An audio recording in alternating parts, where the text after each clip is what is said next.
Assalamualaikum warahmatullahi wabarakatuh. Yang saya hormati rekan-rekan penggiat anti korupsi. Hari ini kita coba akan membahas sedikit mengenai apa itu yang disebut dengan petty corruption. Tindak pidana korupsi tidak selalu menyentuh skala besar. Justru dalam ruang lingkup yang lebih kecil, korupsi ini sudah menggurita di birokrasi dan masyarakat.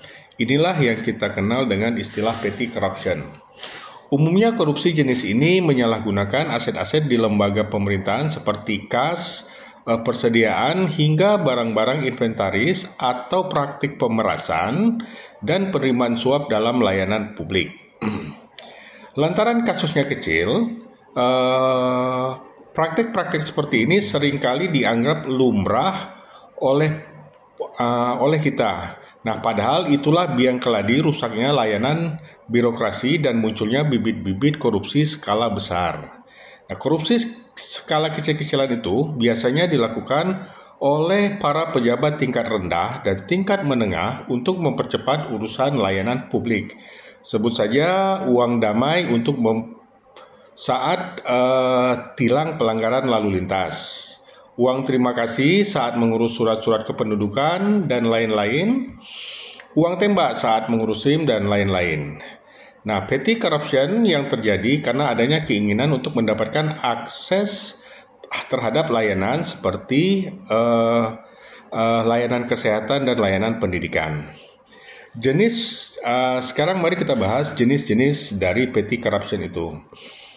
Yang pertama suap. Suap sering terjadi ketika seorang pengguna jasa secara aktif memberikan imbalan kepada petugas layanan dengan tujuan supaya urusan mereka cepat diselesaikan.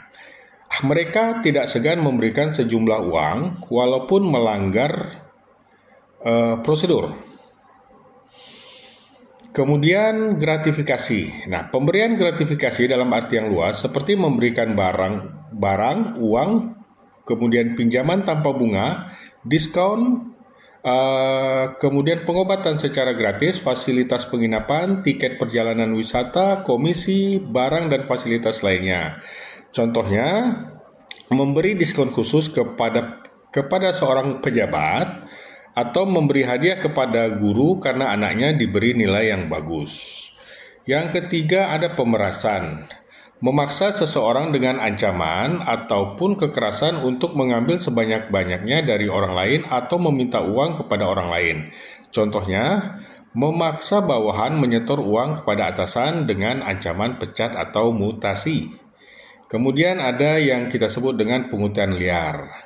Pungli merupakan tindakan yang dilakukan oleh seseorang pegawai atau pejabat pemerintah dengan meminta sejumlah uang yang tidak ditetapkan dalam aturan. Contoh, meminta uang pendaftaran dan iuran kepada calon siswa.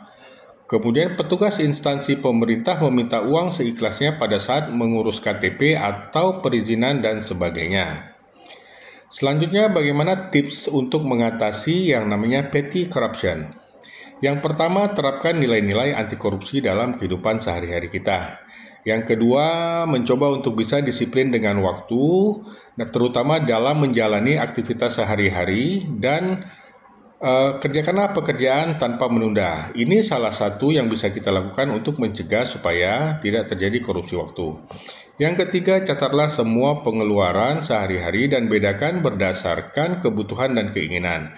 Dipastikan kebutuhan utama terpenuhi terlebih dahulu. Yang keempat, selalu memiliki rasa bersyukur dengan yang sudah dimiliki dan diraih pada hari ini, sehingga dapat mencegah tindakan korupsi.